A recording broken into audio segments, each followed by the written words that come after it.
পিলখানা হত্যাকাণ্ডের মামলার পুনঃতদন্তের দাবিতে শুক্র এবং শনিবার গণসংযোগ এবং রবিবার জেলায় জেলায় মানববন্ধন করবেন চাকরিচ্যুত এবং ভুক্তভোগী পরিবারের সদস্যরা। সন্ধ্যায় কেন্দ্রীয় শহীদ মিনার থেকে মিথ্যা মামলা বাতিল এবং চাকরিচ্যুতদের পুনর্বহালের দাবিও জানিয়েছেন আন্দোলনকারীরা। বুধবার রাত থেকেই কেন্দ্রীয় শহীদ মিনারে অবস্থান নেন বিডিআরের চাকরিচ্যুত ও তাদের পরিবারের সদস্যরা। বৃহস্পতিবার দুপুরের পর পুলিশের ব্যারিকেড ভেঙে শহীদ মিনার থেকে শাহবাগ আসেন আন্দোলনকারীরা।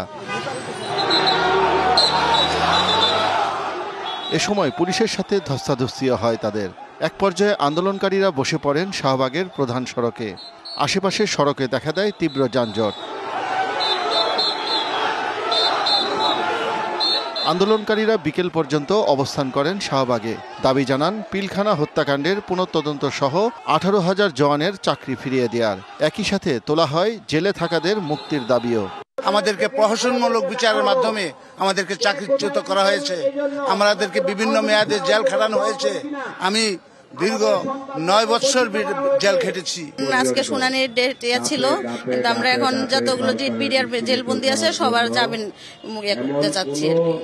এক পর্যায়ে সেনা সদস্যদের অনুরোধে শাহবাগ থেকে আবারও কেন্দ্রীয় শহীদ মিনারে জড়ো হন তারা। সেখান থেকে আসে নতুন কর্মসূচির ঘোষণা।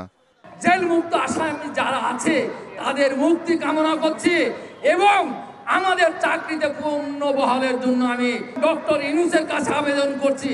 আমাদেরকে এমন কোনো আচরণ দেখাবেন না যেন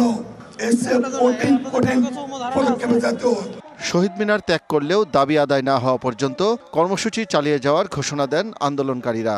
ক্ষতিগ্রস্ত বিডিআর এবং তাদের পরিবারের দাবিগুলোকে গণদাবিতে পরিণত করার জন্য গণসংযোগ কর্মসূচি অনলাইন অফলাইনে গণসংযোগ করা হবে এবং তার পরবর্তী যে কর্মসূচি রবিবারের পরে ঘোষণা করা হবে। শাহ ইমন, ডিবিসি নিউজ, ঢাকা।